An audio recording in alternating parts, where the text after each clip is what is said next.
This is my drone. I got it for Christmas, and it is the most made in China thing imaginable. 1 in 5 purchases this holiday season will be made on Chinese shopping apps like Temu. This year, the most downloaded free app in America was Temu. I just downloaded the Temu Don't app. be surprised when your holiday gift is a handbag from Dolce & Banana. The app that goes with it, it immediately asks you for your credit card information. The English translation is all super spotty, and that is because it came from... This is becoming one of the biggest companies in retail. And Temu has a lot of drones, and a lot of them are very, very cheap. How did this drone end up in my hands? I talked to logistics experts about it. So you down to talk through some imaginary purchase examples? Absolutely. Let's do some imaginary stuff. I talked to partisans on both sides of the issue. So if you can think of any Seinfeld sitcom storytelling connections, there is one key international trade loophole that goes back to the 1930s. And today it lets consumers shop like a billionaire. It has helped Shein and Temu take over retail. It's also the reason they might be facing a big change. As Shein and Temu have built enormous businesses around de minimis. So to understand my Temu drone, yeah.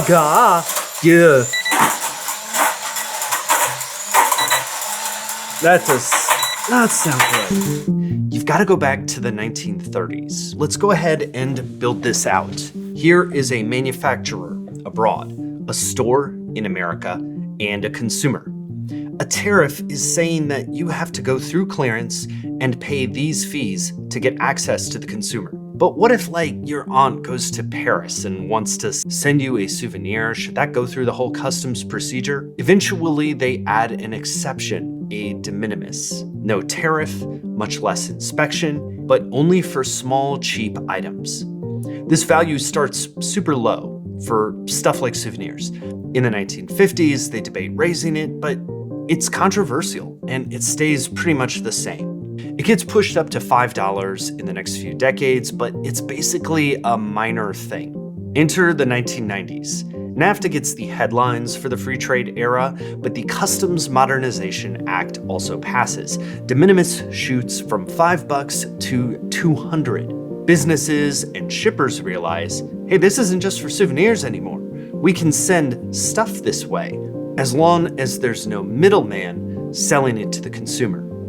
When you see the middleman here, imagine a sporting goods store or a department store or a clothing store. They don't get to use that de minimis in their favor. But if it goes direct, the de minimis does apply. In 2015-2016, Senators John Thune and Ron Wyden, they worked to raise this de minimis amount. The conference report before us includes a provision that I authored with Ranking Member Wyden that would update the so-called de minimis threshold for imports from $200 per product to $800 per product. So this thing that was invented for tchotchkes was now pretty significant, and it could skip over a lot of fees that were going to be passed on to consumers. I want to just hammer home how this thing works and how it is different in different countries. So I talked to Aaron. He works at Zonos, which is a company that helps merchants manage their customs payments when they're shipping to different countries. When I'm on the checkout page and I see this little summary of the fees that are going to be applied, you are the ones who are kind of figuring out how that fee is going to be affected by tariffs and duties and stuff like that. So we make it easy for a merchant to sell internationally, where they just plug into us and we take care of all the compliance for taxes and duties. We take on all that burden.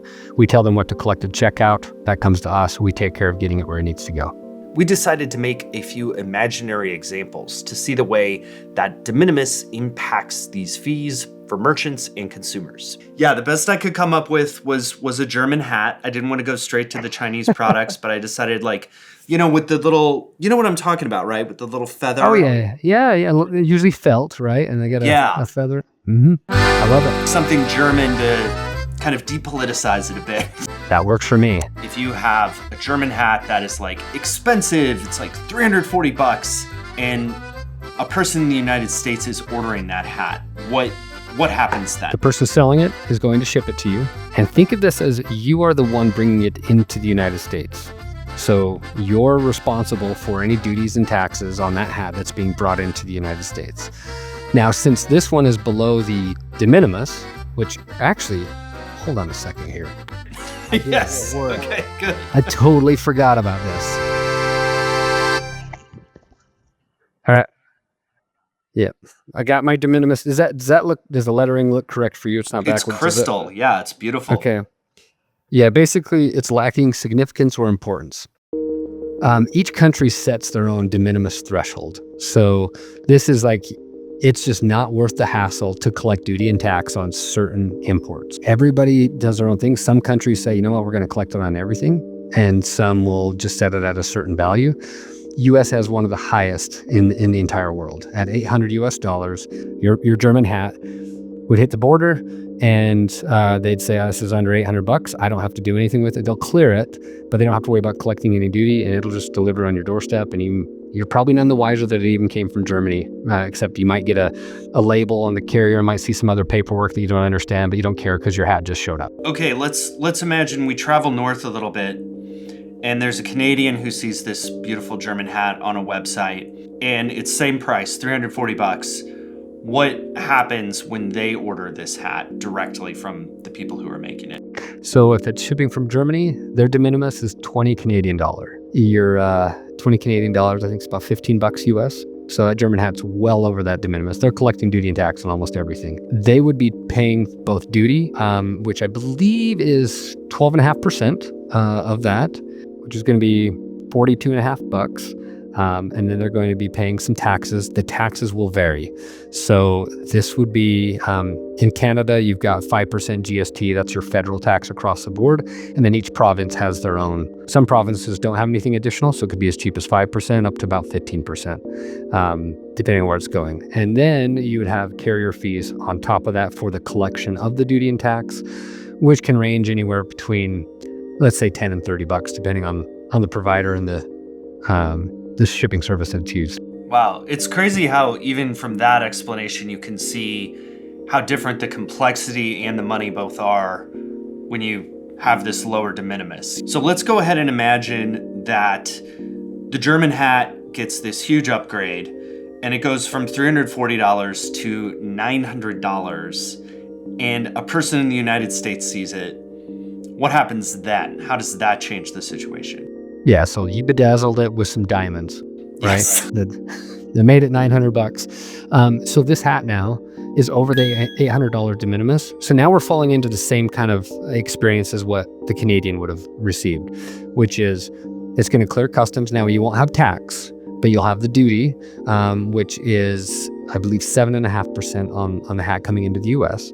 And then on top of that, if it happened to be made in China, there's an extra 25% on top of the 7.5%. So that comes back to like the Trump tariffs of years ago that are still in place. Someone will be clearing it, assessing the duty. There is a fee, a merchant processing fee that usually gets charged.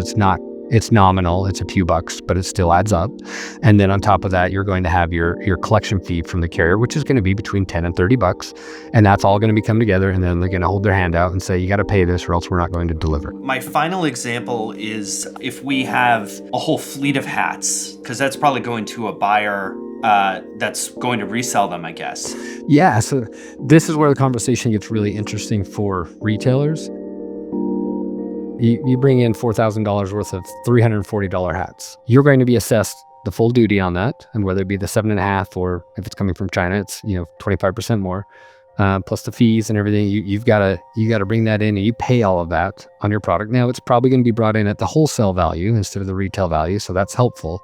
But you're still paying that duty, and if you resell it within the market, you never get that duty back. That's just built into the cost of the product. If you're competing, let's say the cost of your goods was $100 and now all of a sudden it's because of duty and everything, you have to make it $110. You've got someone competing against you that has a warehouse in Mexico or Canada and they're slipping them in individually. They don't have to pay anything. They have an advantage against you from a cost perspective that's being leveraged, and you as a US retailer can't compete as well. So what are the effects of all that? I feel so rich. I feel like a billionaire. Temu dominated the App Store in the United States and also a bunch of other countries. If you have opened the app, it is like an assault on your senses. Duh. Why are you sending me an envelope, Temu? Completely gamified, like buying crap. But while the variety of products and the gamification may be why Temu beat out their fast fashion competitor Shein, both share one thing. Temu and Shein are both huge beneficiaries of de minimis. I talked to Charles Benoit about this. He works at Coalition for a Prosperous America. They are funded by American manufacturers, among others, so they really hate de minimis. That's where their bias is. I have this strong belief that this is the express shippers have driven this for 30 years. When the de minimis was being raised in 2016, John Thune and Ron Wyden said that it was for small business protection. eBay was strongly supportive, and in 2019, an Etsy seller was put up to testify that it helped her business import items. De minimis customs thresholds, digital trade provisions, and educational resources targeted to small businesses could all help me increase my exports. They find the most sympathetic businesses to provide testimony. That was Etsy, eBay. You're doing great, Barnett. Thanks. They benefit from de minimis, and I'm sure they were supportive, but I do think it's the express shippers that have driven it. Senator Thune, I mean, he's on Senate Finance. Madam President, I yield the floor. He is very untroubled by frictionless borders, we can put it that way, and he's on the relevant committee. And when characterizing the advantages to the express shippers, can you help me weigh what I see as the two possible advantages, which are you don't have the hassle of having to collect cash on delivery for duties and taxes. That's just a logistical nightmare for them, I imagine. And then you also have the increased volume of a ton of shipment. You know, sometimes I bring up Seinfeld, right? Costanza, what was it? Vandelay Industries. Art Vandelay. I mean, that was the whole thing. Like, you were an importer and wholesaler distributor. He's an importer. Import. And exporter. He's an importer-exporter. A whole industry was to import this thing in bulk and then distribute it. Let me one-up you on Seinfeld references here. Okay. A big part of this is just the technology advancing and sort of consumer behaviors advancing in unanticipated ways. In the 1990s, we may have disliked this de minimis exception, but you basically had like J. Peterman catalog. Michael? You mean? Yes. I'm J. Peterman. Printing a physical catalog, it's very hard to order from somewhere that might be shipping abroad. It's kind of like a clunky process. And so it doesn't affect the economy that much. So mail order catalogs were huge in American history. And I mean, I couldn't believe it the first time I came across it. But in 1952, this whole thing happened. We had the whole de minimis debate. There's an incredible hearing in 1952 where they were going to take the de minimis threshold from $1 to $10. Like, the mail order catalog people played a big role behind it. And back then, our retailers showed up in force. Like even like the National Retail Federation and all the customs brokers and everyone said, this is insane. It also can mean that bad actors exploit de minimis. We had anarchy at the ports. Once we get rid of de minimis, we'll have order customs. The volume of small package shipments will go down from well over 3 million to, you know, in the low tens of thousands, maybe individual thousands. And then we can get back to a world where customs officers can open individual packages. This is how it is in other countries. De minimis shipments also make it tough to curb forced labor because it is tougher to figure out exactly what's being shipped. But in 1994, Customs changed its de minimis rules to eliminate the need for a broker for the commercial shipments. Now, if China Post, for example, merely declares the value as less than 800 in China, not here, it is de minimis eligible. This allows consignees like FedEx, DHL, U.S. Postal Service, and express shippers to import merchandise without inspection or a trained broker. 30 years later, the result has been a massive, lawless disaster that destroys U.S. businesses, enriches forced labor purveyors, and enables undetected delivery of the most potent fentanyl shipments. But what is the positive argument? I wanted to hear that, so I contacted the National Foreign Trade Council. They are funded by the eBays and Amazons and UPSs, and they are on the other side of this issue. They want as much trade as possible, and they want that de minimis high so that trade flows a lot more easily. You know, from your all's perspective, what is the strongest case for keeping around this de minimis exception? From the economic benefit perspective, there was a Yale-UCLA study done recently that estimated the value of de minimis, particularly to low-income zip codes. This is a tremendous value to the U.S. economy. The average value of a shipment is $47. That cost would go up by about 55%. To the end user. There have been a number of economic studies that have supported that. There are also concerns that a move to degrade de minimis would actually hurt U.S. exporters. So 89 other countries around the world have de minimis thresholds, and many of them have signaled that if there's a departure from U.S. leadership on this issue, that they would actually degrade their de minimis levels as well. So for products coming into the United States that face an average duty rate of between 2% and 3%, I would say. When U.S. exporters are sending their goods to other countries, they'd actually be facing much higher duty rates. Obviously, de minimis is characterized in a lot of different places as a loophole. There's a chance that I will use that loophole headline in the framing of this video or in the intro. I've read elsewhere that you and others have objected to that characterization. Can you tell me why you don't like that idea of loophole for de minimis? Loophole implies that something was an unintended application of a particular authority or statutory provision.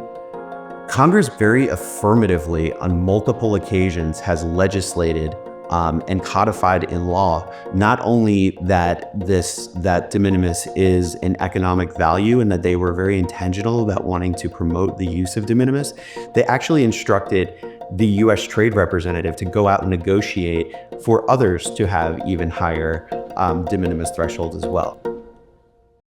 I am curious, did any sitcom analogies pop to mind?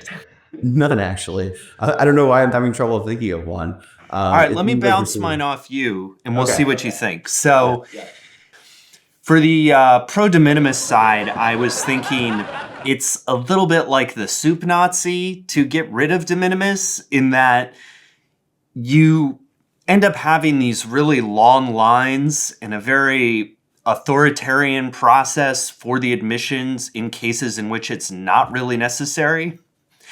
What is your reaction to that? Are you familiar with the soup Nazi's work? Yes. No soup for you. Nobody wins, right? The soup Nazi doesn't sell soup. The customer doesn't get soup for a year. And, in the process, the soup goes cold.